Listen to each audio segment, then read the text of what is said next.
T'ja shpjegojmë dhe qytetarëve nenin 409, sepse u në diskutim sot që ka një nen në kodin e ri penal, nuk e din aktuali se si dënohet kjo Karanja, por çfarë thot neni 409, mbështetje e kryerjes së një krimi. Pika 1. Mbështetja e autorit krimit për veprën që ka kryer duke lartësuar publikisht veprimin e tij mbështetur nëpërmjet justifikimit të veprimit dhe paraqitur atë si të dobishëm, si zgjidhje e pranueshme e situatës, apo përdosja, mospërfillja, anashkalimi i rendit juridik, apo të drejtave themelore të viktimës të prekur nga krimi i kryer, dënohet me burgim nga 1 deri në 4 vjet. Pika 2. Nëse mbështetja bëhet nëpërmjet mjeteve të komunikimit masiv të çfarëdo lloji, dënimi rritet deri në 1/3 e tij. Dhe pika 3.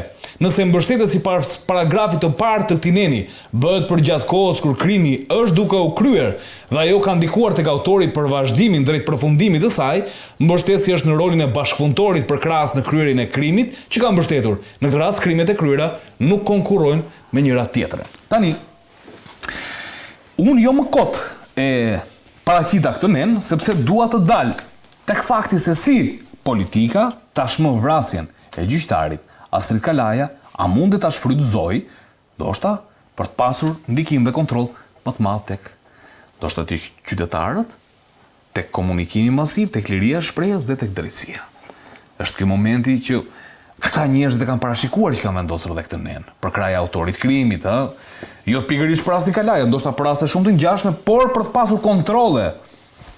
Problemi sot ne siç e diskutojmë, sepse është siç thash edhe raportet e ndërkombëtarëve paraqisin reformën në drejtësi si arritje. Pra, paraqisin si arritje dhe ecën para luftën ndaj korrupsionit e gjitha. Ndërkohë që realiteti, thash edhe më parë, është krejt ndryshe. Dhe kjo dënimi penal i një personi që është mjeti i fundit juridiko penal, pra është mjeti i fundit dënimi penal. Neve duhet marrim masat të heqim problemet që kemi në popullin tonë. Dënimi është gjë tjetër. Tani, është parashiku apo jo, këtë nuk mund ta them. Por po them këtë tjetër. Ne kemi problem pronash në Shqipëri? Kjo është pyetja. Kemi problem qytetari, a mundet brenda një afati të arsyeshëm të realizojë drejtën e tij të shkelur? Jo. Pra, kush e ka bërë këtë punë? E kemi dhurat nga fondacioni Soros. Dhe më vjen keq, sepse Sorosi që ka bërë këtë problematikë në Shqipëri ka përdorur dhe taksat e taksapaguesve të Shteteve të Bashkuara të Amerikës. Dhe sot, siç e dini, në Amerikë ka nisur një hetim për fondacionin Soros, siç jemi në djeni, dhe spaku urgjentisht duhet nisi hetimin për paratë e fondacionit Soros që janë përdorur në Shqipëri. Janë $400 milion të hedhura ose më saktë të shpenzuara për reformën në drejtësi. Thuat ja ka kërkuar amerikanët Dumanit këtë? Unë mendoj se po. Parat, sepse që të thamë dënimi është i fundit. Dënimi është i fundit, pra një person e mbështet publikisht është gjë tjetër. Po kjo e zgjidh problemin, që të shtojmë numrin e të dënuarve. Jo, ne duhet të eliminojmë problemin. Eliminimi i problemit kush është? Ato 5 tabelat që mashtrun popullin shqiptar të bëhen realitet. Dhe si mund bëj, ja u ke 5 aty. Të bëhen realitet. Bëj këtë realitet dhe pasane. Fateve të vënës në drejtësi si zgjidhet, sepse është stoku i pafundëm. Stoku i pafundëm i dosjeve, domethënë 150.000 i vëmë. Janë 150.000 dosje zyrtarisht, por unë them që janë më shumë. Një. Si mund zgjidhet, se dalin të zgjidhen? E para duhet pranu dështimi i reformës në si totalisht. Ja e pranuam këtë Karanja. Duhen marrë rastet e largimit profesionistëve në mënyrë padrejtë, janë larguar profesionistë për shkaqe banale. Se kemi diskutuar edhe herë tjetër për personat që bën vettingun. Për personat që bën vettingun, mund t'i themi dhe në mënyrë kronologjike kush janë, nuk kanë integritet moral dhe profesional. Si mundet një person pa integritet moral dhe profesional të heqë profesionistë këtu në listë ajo. Dhe futja e këtyre mund të bëhet kjo tani që gjyqtar dhe prokuror, të cilët realisht mund të jenë shkarkuar për shkaqe ku diun, banale më ta them banale. A mundet që kjo të ndodhi pra, sepse i bie të xhbëjmë ato paratë taksapaguesve amerikanë, i bie që e xhbëjmë. Ajo duhet xhbër sepse rrezikojmë fundosjen më thellë akoma. Po mirë, nuk mund të zgjidhim magjistrat të rinj ose mendim sa ligjor në çdo. Tani lind pyetja, shkolla e magjistraturës tritet numri të bëj 1000, dalin 1000 dhe ta zgjidhin këtë punë. Por është problemi, personi duhet të jetë profesionist. Si që thash edhe më parë, dhe konfliktet në lartësi, me një plak i mençëm, s'me i çun i ri për me zgjidh këtë konflikt. Ti duhet kesh një njeri me eksperiencë, Si do të zgjidhen to 150.000 dose? Gjejmë njerëz kot që t'i vëmë një vul. Neve kemi shkatru kuadrot, sepse sistemi më fal edhe diçka, është me kuadro. Ne kemi heq kuadrot nga puna dhe kjo ka edhe një problem tjetër që të kemi parasysh ande. Problemi kush është? Nga që janë vënë gjithë tri sot që ne flasim. Mas 30 vjetësh kur këto dalin në pension, prap mas 30 vjetësh do kesh sistemin bosh. Sepse dalin gjithë në pension në mënyrë me njerëz, janë gjithë pak a shumë gjithë në moshë. Sepse ne kemi prerë rrjedhshmërinë e sistemit. Që vjen mosha çdo vit. Ne hoqim gjithë i prem sharr, tash i vënë tri. Po këto jetë gjatësia e personit, sepse edhe dhe me ligj, dalja në pension është 65 vjeç e gjyqtarit, mund shkojë edhe 67. Këta i bi që dalin gjithë pension, njëkohësisht atë ngelet vendi bosh. Ndërkohë që ne kishim një rrjedh që i vjetri mëson prej vjetit, madje edhe një gjyqtar i ri duhet mësoj nga i vjetri, nuk është turp. Edhe unë kur zi, gjatë pyes ty, për shembull vin në studio, ku do të vë këtë do më thosh ti. Edhe gjyqtarët e vjetër mësojnë të rinj. Neve i sharrum gjithë dhe tash i bëjmë. Tash si mund bëhet një profesionist? Në qartë. Si mund t'i themi një personi bëu me etik kur ai është rrugaç? Tash më vjen keq. Këto janë gjëra që krijohen vite. Pra ne kemi shkatruar, pse po them është shkatruar sistemi? Është shkatruar një histori e drejtësisë. Pra njerëzit mbështesin njëri tjetrin, i vjeti mësonte triun me etikë të gjitha. Faleminderit Karanja. Jo, ka një problem kjo edhe futja e të rive kështu se nëse do kemi futje masive të rive me shkollën e magjistraturës që drejtohet nga Erben Rakipi, e para ne kemi parë se si kanë ndodhur ato procedurat e provimit në raport me studentët e shkollës së magjistraturës. E mbi gjitha i bie që këto të futen pa filter. Kush e përjashton mundësi që ne aty të kemi kamikaz, që nesër mund të përdoren si kamikaz brenda sistemit drejtësisë, në raport me ekonominë, në raport me biznesin, në raport me politikën. Ka pas grupe kriminale që kanë investuar tek magjistratë të caktuar që të dilin prokurorë dhe gjyqtarë dhe ti kishin për interesat e tyre. S'ka se si kanë dalë. Në një vend ku grupet kriminale investojnë për deputetë dhe për ministra dhe për drejtor policie dhe për kryetar bashkish, ne kujtojmë që nuk do investojmë në prokuror edhe në gjykatas. Gjitha dosjet pothuajse ti marrim dosjet me radhë, që nga dosja Suelçetis në pasante, dosja Metamorfoza Shkodrës, të gjitha na dalin prokurorë dhe gjyqtarë dhe drejtues të lartë policie shteti. Pra, është fakt kjo, nuk po e diskutojmë këtë pjesën. Problemi është i këtij filtri të këtyre trive që do hyjnë të gjithë. Patjetër që reforma drejtësi kërkon një rishikim shumë serioz për hir të vërtetës, se në mbi gjitha do duhet jetë një rishikim me gjitha palët dhe me mbikëqyrjen e Komisionit të Venecias. Edhe këto tentativat për Komisionin Gjafaj, për ato kanë përshtypjen që do jenë çështje që kanë prapa një kalkulim thjesht politik.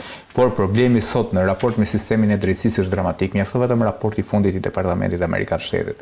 Çfarë thotë? Ekonomia shqiptare thoshte është ekspozuar përballë parave të narkotrafikut, sistemi të korruptuar të drejtësisë, që shumë çështje pasaj detyrojnë të shkojnë në gjykata ndërkombëtare. Dhe ne, shteti shqiptar, taksapaguesit, ne do të trajtojmë këtë studio dhe ato që na ndjekën, paguajmë atë faturën e beketit, paguajmë atë faturën e sterilizimit nëse do shkoj në gjykata ndërkombëtare apo çdo çështje që shkon në gjykata ndërkombëtare për shkak të këtyre vendimeve gjyqësore dhe për shkak të kapjes së sistemit të drejtësisë. E qartë. Se do të bëhet të njëjtën pyetje. A mund të tashmon që politika ta shfrytëzoj këtë moment me rastin e vrasjes së gjyqtarit Kalaja për të bërë ndoshta një kapje të sistemit të drejtësisë? Dëgjoj, kapja e sistemit të drejtësisë është fundi një shteti. Dhe nuk besoj që kjo do ndodhë, nuk do ta lejojnë as partnerët ndërkombëtar, nuk do ta lejojnë besoj as qytetarët shqiptar. Qytetarët shqiptar për hir të vërtetës e pritën edhe e mirëpritën reformën e drejtësisë dhe e mbështetën për hir të vërtetës. Por problemi është që produktet e kësaj reforme për hir të vërtetës deri tani kanë çuduar. Sepse kam i përshtypjen ne duhet ta themi këtë. Reforma në drejtësi u lidh më tepër me ngritjen e spakut dhe gjykatës posaçme. Kështu u perceptuar po saktë. Dhe nuk kuptuan do se ç'ndodhi në gjykatat e rrethave. Në momentin e ngritjes së reformës në drejtësi, aty ka pasur dhe një agjend propagandistike. Kur kemi parasysh janë hedhur miliona euro, normalisht që një pjesë e mirë e këtyre parave kanë shkuar edhe për efekt propagandistues, propaganda edhe për efekt statistikash. Sot e kësaj dite për shembull na është ngulmuar një fakt që 70% e shqiptarëve mbështesin reformën drejtësisë. Ka qenë një sondazh, është kapur një pikë e këtij sondazhit, është përpunduar. Barometri kam përshtypjen në Euronews si do. Barometri dhe është spinuar në media dhe duket sikur 70% e shqiptarëve, por ndërkohë ky 70% e shqiptarëve që janë dhe këto shqiptarë që hakorren në rrjetet sociale pas vrasjes së gjyqtarit. Dhe në perceptimin tim, Sondazhi më i mirë është ky sondazhi për hir të vërtetës në rrjetet sociale ku njerëzit dalin me emër, dalin me zell, dalin me figurë, edhe shprehin atë revoltën e tyre. Ne për fat keq nuk e kemi luksin që ta shprehim revoltën në rrugë për shkak se ne e kemi pasur eksodin më dramatikun në gjithë Ballkanin, që ne të kemi ato njerëz në rrjetet sociale të zhvendosur në rrugë. Por unë besoj që është në liverdin e të gjithë krahëve politik që ne të kemi një sistem drejtësie të konsoliduar, se pastaj në momentin që ne do kemi një sistem drejtësie të kapur, askush nuk do ketë më imunitet, dhe për këtë jemi të sigurt. As brenda mazhorancës sa do e fortë jetë ajo, as në kampin opozitar. Unë besoj që interesi i të gjitha palëve është që sistemi i drejtësisë të jetë i konsoliduar, të jetë i fortë edhe mbi gjitha të jetë eficient. Problemi ne sot e kemi me eficiencën, është dramatike. Qartë, mirë se gjatë diskutimit që bëm, ndoshta dalin edhe tema dhe po diskutonin ndoshta edhe për çështjen e pastrimit të parave, ndikimi që po ka, nëse mund të ma vazhdoje pak logjikën që nise për sa i përket pastrimit të parave në Shqipëri, ndikimit ndoshta që ka në raport me ekonominë, me drejtësinë. Unë do t'i referohem thjesht deklaratave të ish numri 2 qeverisë, zotit Arben Ahmeta, i cili është shprehur në 2 episode të ndryshme. Një në një intervistë për kolegun ton televizionin Sotin Qimpeka dhe një intervistë tjetër për një investigim italian Rai 3 që tha: e para, kanabizimi ka qenë një projekt kombëtar dhe gjithë ne që e njohim këtë fushë, që punojmë media, qoftë edhe avokati që dikur ka qenë vetë pjesë sistemit drejtësisë, e dim se çfarë ka prodhuar kanabizimi, një faturë tragjike, sa i përket numrit të vrarëve, sa i përket eksodit, sa i përket familjeve që sot janë me mira familje, që sot janë pengi sistemit drejtësisë për shkak të përfshirjes së tyre në çështjen e kanabizimit të vendit. Për të ardhur pasaj tek pastrimi i parave, unë gjykoj që nisi ka me amnistin, me atë thirrjen që Edi Rama bëri për amnistin, ajo thirrje për hir vërtetës nuk ishte për emigrantët shqiptar, të cilët përgjatë atyre, po themi, 25 viteve, i kishin pjesën më të madhe të pasurive, i kishin të deklaruar dhe shumë pak prej tyre mund të kishin para në kujton ndoshta audiencës, që u bë një thirrje që deri në 2 milionë euro nuk kishte nevojë të deklaronin. Aty nisi dhe kjo po na puzzle-in për këtë po na e plotësojnë përgjimet e SKECC. Ato po na plotësojnë atë pjesën që mungonte nga gjithë kjo historia pastrimit të parave. Nëse ne shohim euron që është në nivelin më të ulët historik, nëse ne shohim ato kulla që ngrihen por janë bosh dhe nuk kanë as 10% të drita vendesur, nëse ne shohim komplekset masive të ndërtimit ku çmimet nuk përkojnë me realitetin ekonomik as të familjeve shqiptare as të emigrantëve. Se dhe një emigrant që jeton ti e vet ke prindit emigrim në Greqi, nuk besoj që ato e kanë luksin që ta blejnë një apartament në Tiranë me 2500 me 3000 euro metri katror, ndonë se kanë 30 vite që punojnë. Kur ndërkohë në Athinë e marrin me një çmim shumë herë më të arsyeshëm. Pra çfarë ndodh? Të gjitha këto indicje na çojnë që kemi të bëjmë me një skemë të organizuar mirë të pastrimit të parave kryesisht në sektorin e ndërtimit. Dhe këtë na faktojnë dosjet e SPAK-ut, të cilat flasin qartë për grupe kriminale, të cilat investohen për të marrë leje në ndërtim. Dhe pothuajse në të gjitha dosjet, qoftë dosja e Çopjave, qoftë dosja e Çeleve, qoftë dosja e Durrësit, na del në skemë episodi pastrimit parave përmes lejeve të ndërtimit, të cilat ne duhet ta themi që prej paktën prej më shumë se një viti janë monopoli kryeministit Edi Rama për objekte që janë mbi 8 kate sipër. Për kuptuar dhe më shumë se sa sensitiv është, na bëri raporti i Departamentit Amerikan të Shtetit, që tha qartë që pastrimi i parave të narkotrafikut ka ekspozuar ekonominë shqiptare përballë rrisjeve shumë të rrezikshme, sikurse është vrasje sipërmarrjes lirë, rënja e euros, minimi i raportit në raport me partnerët ndërkombëtar. Por çfarë ndodh diçka? Ajo çfarë të bën përshtypje në gjithë histori është që institucionet nuk kanë bërë asnjë veprim konkret. Thash, pastrimi masiv i parave këtu ka nisur në 2019 dhe ka vijuar, po themi, deri në 2024 kur erdhën goditjet e para nga SKECC. SPAK-u, një institucion që u ngrit si ai ka reformës në drejtësi, nuk ka një dosje të vetme të nisur në raport me këtë drejtim, apo për të nisur për një grup kriminal që ka piknisje të drejtim. Unë besoj që në këtë histori janë përfshirë dhe institucionet financiare. Unë nuk besoj që kjo ndodh pa ndërhyrjen e Bankës së Shqipërisë. Unë gjykoj që disa VKM të kryeministit Edi Rama që lidhen me çmimet e referencës, që lidhen me rritjen e taksave për çështjen e ndërtimeve, lidhen pikërisht me këtë. Është rasti i fundit po lidhen, janë disa çështje që favorizojnë sipërmarrës që nuk e kanë mundësinë që vetë t'i paguajnë disa tarifa të kripura dhe do detyrohen që të kërkojnë ndihmë tek eksponenta apo tek grupe kriminale. të cilat e kanë aksesin që të injektojnë miliona euro, dhe nuk e besoj që lidhet vetëm me grupet kriminale shqiptare, dhe ta them arsyen pse. E para ne kemi një dosjen e Antonio Gallus që erdhi për investimet e Ndragetës. Besoj që u kujtohen ato përgjimet, që do investojmë kulla në Tiranë, metri katror do shkojë deri në 5.000 euro, dhe për hir të vërtetës, ajo është formzuar, pra ato përgjime që dilin në ato dosje për pritshmëritë e këtyre që kishin për pasimin e parave, të paktën del sikur tani është formzuar, pra është realitet. Kemi kulla, ku metri katror shkon deri në 5.000 euro, por ndërkohë na doli që këto ishin biseda që zhvilloheshin mes pjesëtarëve dhe bashkëpunëtorëve të Ndragetës. Është një episod tjetër që lidhet me Meg Gonigal. E para, Meg Gonigal në një komunikim që kishte pasur me mikun e tij ku i kishte dërguar një foto me Ramën, shprehej që reforma në drejtësi do na ofrojë mundësi të shumta. Ndërkohë, e dashura me Gonigalit në një reagim të saj thotë që Meg Gonigal ishte i interesuar për të përfshirë tek çështja e pastrimit të parave në ndërtim në Tiranë. Për të ardhur më pas tek raporti i Dashit, i cili për hir të vërtetës është një skandal. Janë edhe mediat ndërkombëtare. Madje një media, The Sun, bën një shkrim që thotë që një grup kriminal pastron para 500 metra larg zyrës së kryeministit Rama dhe vetëm 200 metra larg ambasadës amerikane. Ku kanë qenë institucionet deri tani? Qoftë drejtoria pastrimit parave, qoftë Banka e Shqipërisë, qoftë Spaku. Dhe për hir të vërtetës është një fakt që ne duhet ta pranojmë. Sa i përket sekuestrimit të aseteve të krimit organizuar, unë kam vënë re që muajt e fundit, prokuroria e përgjithshme që gjithë ne e kemi na temuar si një institucion përgjumur, ka pasur një bilanc më të mirë se sa Spaku. Okej, do ta sqarojmë Elkir. Karanja, si ish prokuror, sot avokat, që besoj njihni mirë këto çështje. Tani më thuaj, a kanë mundur grupet kriminale që t'injektojnë në vendin ton, ndoshta parat pafundme, me qëllimi për t'i pastruar, a pastrohen këto para, pra realisht a mund të pastrohen, dhe për të ndaluar te Spaku. Ç'po kërkohet nga Spak, se duket një qasje amerikane që thot grupet kriminale dhe pastrimi parave, po që po janë mshojnë kështu fort kësaj pjese. Tani, siç kemi parasysh, presidenti i Shtetit të Bashkuar Donald Trump ka marrë një fushat në luftë kundra drogës. Dhe grupet kriminale të drogës janë barazuar me grupet terroriste. Pra, siç më saktë, po të keni parasysh me rënien e kullave që u akuzu Bin Ladeni, sot grupet kriminale të drogës kanë të njëjtët procedurë që ndiqen nga agjencitë ligjzbatuese të Shtetit të Bashkuara të Amerikës.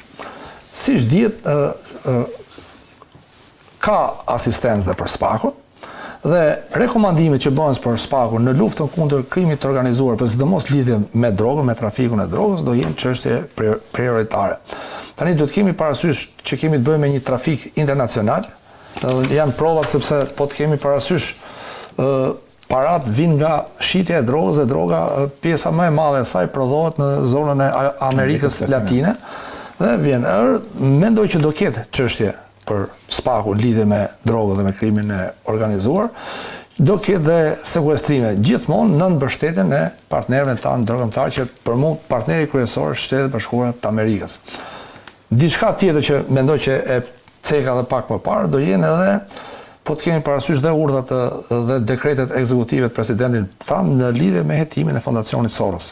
Shumë shpejt do ketë dhe verifikimin e taksa paguesve, se ku kanë shkuar këto të parat e taksa paguesve shqiptar, e taksa paguesve amerikan të përdorur nga fondacioni Soros në Shqipëri. Do verifikohen, sepse siç konstatojmë, fakti rasti i fundit i gjyqtarit, prandaj nuk duhet përdorur nga politika, por duhet parë që mos funksionimi i shtetit dhe mund të kemi ndoshta një incinerator dytë me parat e reformës në drejtësi. Mund të jetë një incinerator i dytë, pra janë gjeneruar me miliona dollar, gjykata e apelit dhe nuk është bërë, domethënë nuk kemi asnjë investim në ndërtesa, në siguri ose në gjëra të tjera, janë të gjitha vetëm Spaku që janë bërë ca investime që janë bërë vetë me, domethënë që infrastruktura ka qenë thjesht gati, se ka qenë ish prokuria e krimeve të rënda, nuk kemi, do bëhen dhe hetime për fondacionin Soros, ndërkohë do jenë dhe prioritet. Këto janë prioritete. Siç e diskutuam dhe në panel, ne Spaku duhet të ketë, domethënë këto janë orientimet që vinë nga partnerët tanë. Ne do të kemi pak edhe nacionalistë, shohim dhe çështjet e vjedhjeve, çështjet e vjedhjeve të pasurisë së shqiptarëve. Kjo duhet të jetë problematike që është korrupsioni i brendshëm. Diskutuam edhe për bankers, për shkak që duket sigurisht themi grabitçari i më i madh i pasurisë që kanë pasur që kemi në Shqipëri. Prioritare duhet të jenë paratë e shqiptarëve, edhe kjo e drogës është sepse është partneri jonë ndërkombëtar, por neve duhet të mshojmë ata që kanë grabit paratë e shqiptarëve, sidomos çështja e bankëve, edhe shumë sektor tjerë. Sepse ndoshta ne edhe jashtë përpara se të specifik tjetër që unë mendoj që duhet teksohet ka kaluar pak si nështje për hir vërtetës, ndoshta nga që edhe shqiptarët nuk e kanë edhe aq mirë memorie në raport me zhvillimet e kryeministrit Edi Rama. Ka qenë dikur një histori me Open Balkan që bëri shumë bujë për disa vite dhe ne pam një investim shumë të madh